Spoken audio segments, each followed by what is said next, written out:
Poner nuestra mirada en Jesús nos permite estar enfocados, permanecer en el camino, fortalecernos en momentos difíciles. Nos permite perseverar, alcanzar nuestras metas, nuestros objetivos. Es importante y necesario tener nuestra mirada en Jesús, porque si no lo hacemos, podríamos perecer. El libro de los Hebreos, en el capítulo 11, versículo número 27, nos da una razón clara, fundamental, del por qué es importante tener nuestra mirada en Jesús. Y nos habla del ejemplo de un hombre llamado Moisés, un hombre que en su juventud fue criado por la hija de Faraón y era uno de los candidatos a ser uno de los gobernantes de Egipto. Pero aún por encima de eso, no le importó, dejó Egipto, estuvo dispuesto a seguir el propósito por el cual había nacido, y Dios le encomienda una tarea bien difícil, que era sacar a su pueblo de Egipto, liberarlo de la esclavitud de ellos y llevarlos a una nueva tierra que Dios les había prometido. Y no era una tarea fácil. El dejar Egipto era no temerle a la ira del rey y luego guiar a un pueblo con una mentalidad de esclavitud. Pero dice Hebreos que Moisés se sostuvo, que Moisés se fortaleció, que Moisés no se apartó, que Moisés estuvo firme en su tarea, y nos dice del por qué. Hebreos 11:27 dice: Moisés se sostuvo como viendo al invisible. Puso su mirada no en lo terrenal, sino en lo espiritual. Puso su mirada en aquel que todo lo puede, en aquel que es el proveedor, en aquel que es el sanador, en el perdonador. Y eso le hizo a Moisés sostenerse en medio de momentos de dificultad. Moisés se sostuvo como viendo al invisible. Mirar a Jesús, poner nuestra mirada en Jesús es necesario, es importante. Pero escuche esto que le voy a decir. No basta solo con mirar a Jesús. Hay que aprender a mirar como mira Jesús. No estoy diciendo de quitar nuestra mirada de Jesús, no. Eso es importante, es necesario hasta para nuestra salvación. A lo que quiero invitarle hoy es a que vamos un poco más allá, a que no solo miremos a Jesús, sino que miremos como Jesús. Ahora la pregunta que empieza a crearse en nuestra mente es: ¿y cómo mira Jesús? Mire, Jesús miraba abundancia en donde había escasez. En cierta ocasión, 15,000 personas necesitaban alimentarse, y lo único que había eran 5 panes y 2 peces. Y lo primero que le dicen sus discípulos cuando le llevan esto a Jesús es: Señor, ¿y qué vamos a hacer? Toda esta multitud y solo hay 5 panes y 2 peces. Y dice que Jesús cogió esos 5 panes, 2 peces, los elevó al cielo y oró al Padre, le dio gracias. Y luego mandó a los discípulos a que repartieran, y todos comieron hasta saciarse, y sobró en abundancia.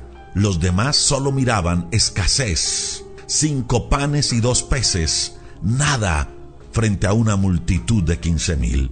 Pero Jesús, en donde había escasez, vio abundancia. En otra ocasión se dice que Jesús estaba en Jerusalén y pasó cerca a un estanque que se llama Betesda. Y dice las Escrituras que en ese estanque la gente pensaba que cuando el agua se movía, el primero que entrara al estanque era sano. Esa era la creencia de la gente. Y había allí cantidad de enfermos, ciegos, cojos, paralíticos, esperando el movimiento del agua para llegar al estanque y recibir sanidad. Y había allí un hombre que hacía 38 años estaba enfermo. Y me llama mucho la atención lo que dice las Escrituras. Historia que está en el Evangelio de Juan, en el capítulo 5, del verso 1 al verso 9. Dice que Jesús vio a un hombre acostado y supo que llevaba mucho tiempo allí, 38 años enfermo. Y lo primero que Jesús le dice a este hombre es: ¿quieres ser sano? Jesús tuvo misericordia, tuvo compasión de las personas enfermas. Y si usted sigue leyendo la historia, se va a dar cuenta que ese hombre recibió sanidad en ese mismo instante. El Evangelio de Mateo en el capítulo 14, versículo número 14 dice que en cierta ocasión Jesús se bajó de un barco y cuando llegó al puerto vio una gran multitud y dice que tuvo compasión de ellos y sanó a los que estaban enfermos. Jesús vio a los enfermos y tuvo misericordia, tuvo compasión de ellos. En otra oportunidad, dice que Jesús estaba caminando en medio de la multitud. Todos querían hablar con él, tocarle, recibir sanidad, recibir una palabra de él, y estaba rodeado por mucha gente. Y dice que en aquel momento, una mujer toca el borde del manto de Jesús. Y Jesús se voltea y dice: alguien me ha tocado, alguien me tocó. Y los discípulos le dicen: pero Jesús, si hay una multitud, todo el mundo te está tocando. Y él dice: sí, pero alguien me tocó de una manera diferente y eso hizo que saliera poder de mí. Hasta que una mujer le dice: Señor, yo fui la que te tocó. Y esa mujer que llegó con una necesidad ante Jesús, recibió una respuesta porque Jesús la vio de una manera diferente. En medio de una multitud, vio la necesidad de una mujer.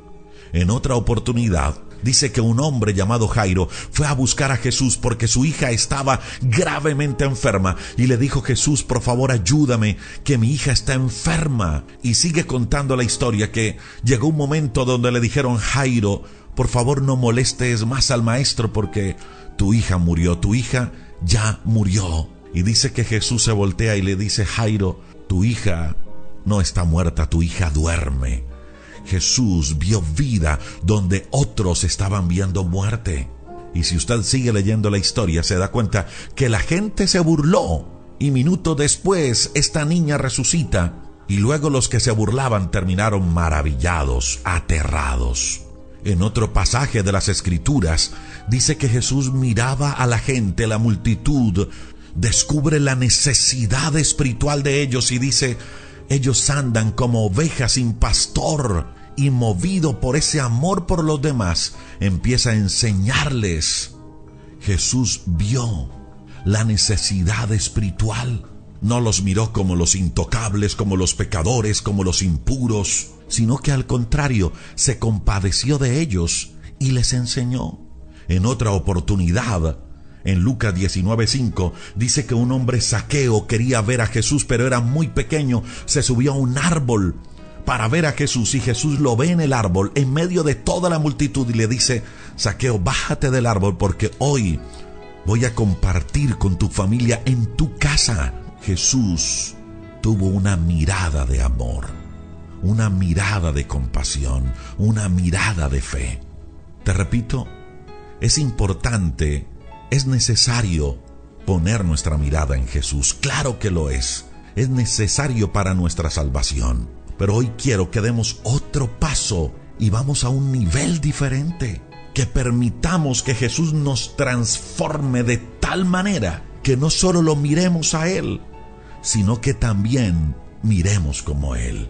Si permitimos esa transformación en nuestra mirada, créalo, miraremos las circunstancias y a las personas de una manera diferente.